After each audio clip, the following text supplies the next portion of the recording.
Nice. Yeah? Mm-hmm. Did I release a memory? Are you gonna cry? As a Filipino? Yeah. Smells like home. It's César with the Food52 Test Kitchen, and it's 5-2 week here at Food52, where we're celebrating bringing you new content weekly, 52 weeks of the year. And this is Recipe Drop, where today I'm making arroz con pollo. So here I have my skinless chicken thighs, which I gave a little bath in some cold water, along with some sour orange and lime juice. This is a polarizing thing, the whole washing of meat. I don't consider this washing meat. There's no such thing as washing raw meat. I more so do this for flavor. It's a cultural thing for Caribbean people to wash their meat in like a salty, acidic bath. I think it really comes down to preference, and do whatever you want. All right, so let me get these out of here. I'm gonna get rid of any residual liquid. Always remember to sanitize your sink after using raw chicken. Hit it with that bleach or some vinegar, whatever you want to do. So I'm going to season up my chicken. Some salt. Some homemade adobo. You can also find this very easily at any supermarket in the Latin section. Basically just a little spice blend. When I make my adobo, I don't add salt to it because I like to be able to control how much salt I'm using. So this doesn't have salt. I'm just going to... I also have some grated garlic. I think I might need an assist with the pepper. Can you, Nia, can you grind pepper for me? Tell me one. Keep going. I love the same. I like need to get a new pepper. pepper mill. I only have like the small one from Trader Joe's right now. And I also have some fresh oregano. Just strip into the air. You can also use dried oregano. I really love the flavor of fresh oregano. Give this a good rub down. Oh, I'm also gonna hit this with a little bit of annatto oil. I have a TikTok showing how to make the annatto oil. This is kind of the base of a lot of traditional Puerto Rican dishes. So I infused extra virgin olive oil with annatto seeds and a few extra aromatics. Annatto oil is essentially the grandfather of sazon. Sazon you will find in packets or in little jars. They typically do have a good amount of MSG in them, which also is what makes it really delicious. I have nothing against MSG, as you must know by now. I also add a little MSG to my adobo. I don't add salt, but I add a little MSG, and it just helps enhance it. Totally optional. Leave it out if you're not into it. This is essentially how things were made before the industrialization of Latin food, before the big G word came around. Most likely your abuela used annatto oil, achote. So let's set our chicken aside to marinate for a bit. You can even do this overnight if you want. I don't think it's super necessary, but it definitely doesn't hurt. Let's talk about sofrito. Right now I'm making my sofrito in the moment. You can also do this in a mortar and pestle, do it in a food processor, portion it out and freeze it. You can even find it in the supermarket. This is a very basic traditional sofrito. So here I have an onion that I've diced. I have some jamón de cocinar, which means cooking ham, and it's essentially just a smoked ham. This is called alcaparrado, and it's basically a mix of Spanish olives, red pimentos, and capers. I have our ají dulce. These are small Caribbean peppers that are sweet. They look hot. They look like habaneros. They're not. If you have a hard time finding these, you could just use like those small sweet peppers that usually come different colors in a pack. I've got my garlic. I've got a small cubanelle pepper. Cubanelle? One of these. If you can't find one of these, you can also use a green pepper, like a green bell pepper would work great as well. And my favorite, culantro, not to be confused with cilantro, also known as recao. You can also find this as sawtooth coriander, shadow benny. If you can't find this, just double up on the cilantro, which we're also using. A little tip with cilantro, don't get rid of the stems. The stems have a lot of flavor. Just make sure you clean them really well. So I'm just taking the seeds out of the cubanelle. For the ají dulce, I don't take the seeds out. Some people do. I think they have flavor. There's a myth that they're bitter. For the garlic, I'm just gonna smash it and run my knife through it.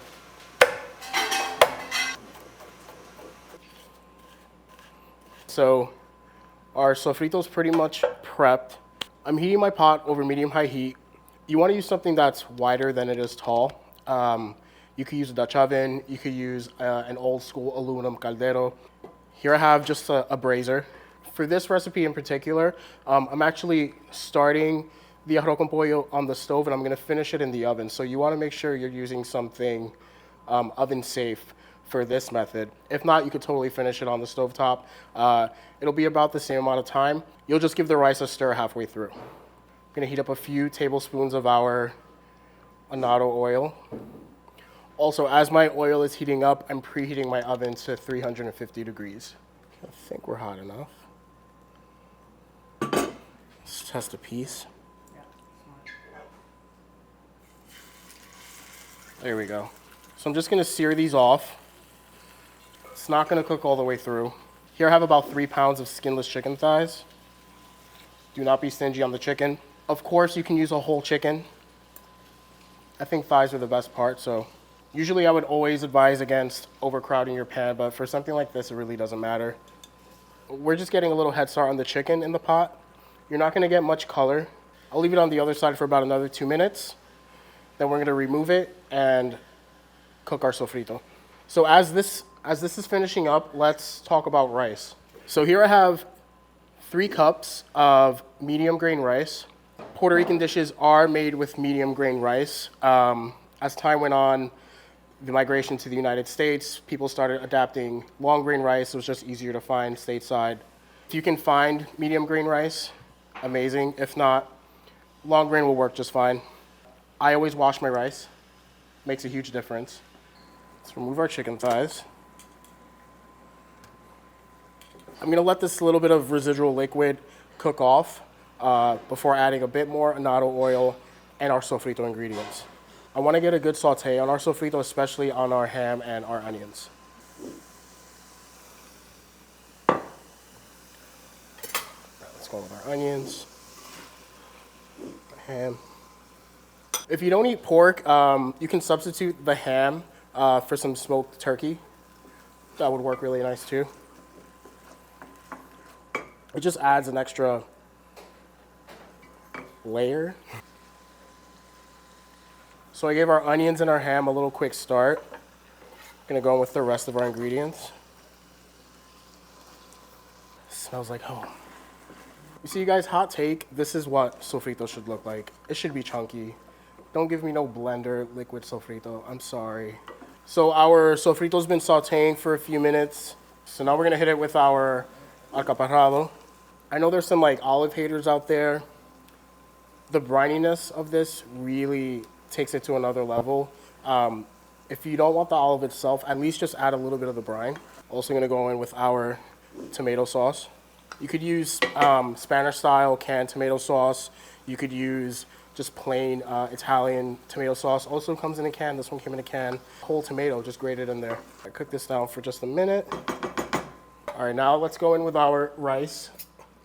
We have our washed rice. Again, here I'm using 3 cups of medium grain rice. And to 3 cups of rice, I'm gonna add 2.5 cups of liquid. That may seem like a little bit, but remember, there's already liquid from the chicken. There's liquid from the sofrito, from the tomato sauce. You don't want this to be soupy. Some Latin American countries make their arroz con pollo a little wet, which is also delicious, but it's not really the Puerto Rican style. Secret with the rice, you don't want to play with it too much. I'm just gonna leave it alone now for about a minute or two, just to get a little toast on it. Okay, we're getting got our little toast on our rice.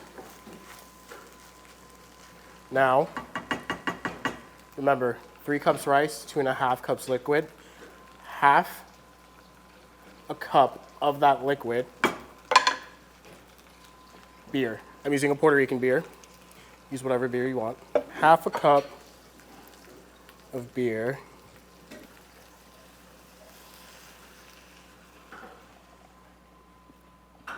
And 2 cups of chicken broth. I'm gonna taste for salt.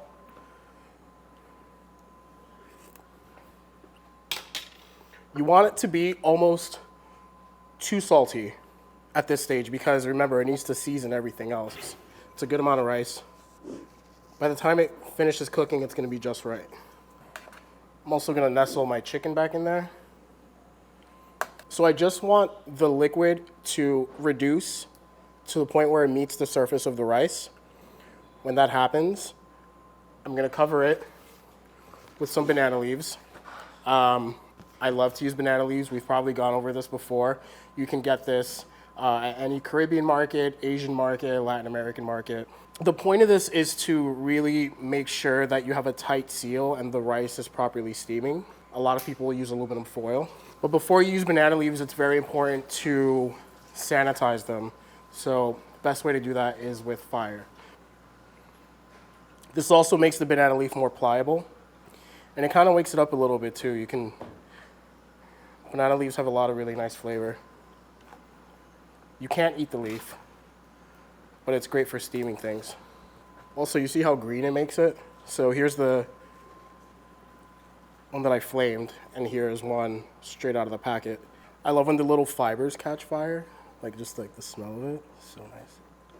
There's just something about like tropical cooking, Caribbean cooking that's so nice, and I feel like we don't get the respect we deserve. Did I release a memory? Yeah. Are you gonna cry? As a Filipino? Yeah. Yeah. Filipino Puerto Rican connection.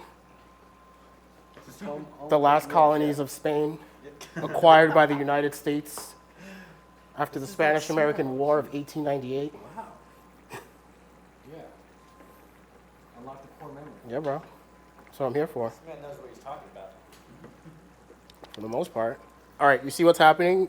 I can see the rice now. The liquid is reducing, so I'm almost ready. Top it with the banana leaf, my lid, into the oven. It looks nice in this pot, right? We're good. I'm gonna kill the heat. If you're gonna keep doing this on the stovetop, great. You'll give it a stir and you'll cover it with the banana leaf and the cover. And you let it do its thing for 20 minutes. You would give it another stir, cover it again, and you're gonna finish it another 20 minutes. I'm going in the oven. I think it's a little easier, a little less fuss, and a little more foolproof. So killed the heat. Topping it with our banana leaf. I wanna ensure a good seal, so I'm just gonna cut off some of this residual. I could have probably done this before. This is like not that hot, it's crazy.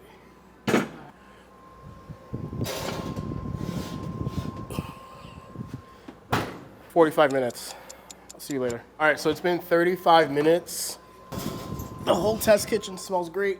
I'm gonna let this rest for 10 minutes. I'm not peeking, leave it alone. Rest your rice, makes a difference. So 10 minutes, then we're gonna see how we did. This was in the oven for 35 minutes. I let it rest for 10 minutes. I haven't peeked. We're gonna be surprised and delighted together. You ready? You got this? One. Ooh. Nice. Optionally, you can hit it with some peas. These are frozen peas that I just let thaw. The old recipes for arroz con pollo, especially from this book, the Puerto Rican version of Joy of Cooking. Almost every Puerto Rican kitchen has this book. You can see all my little tags and notes. This book talks about adding peas, but it specifically calls out canned peas, which is really funny. Definitely a sign of the times, since it was written in the 50s. Frozen are much better than canned. Also, optionally, could finish it off with a little fresh cilantro. Isn't she beautiful? Hey, Nia. Hey, César. Have you ever had, I don't know, what's the Scandinavian equivalent to chicken and rice? Probably Cooked together. chicken and potatoes. Fair enough. New potatoes. Can I serve you up a Yeah, little? yes, please. That looks really good. So what?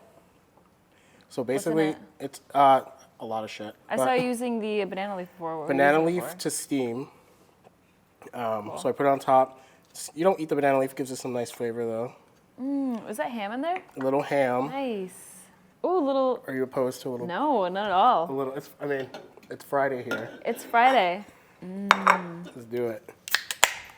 I need a pre-taste sip though. Okay. Cheers. Let's do it. Ooh, so tender.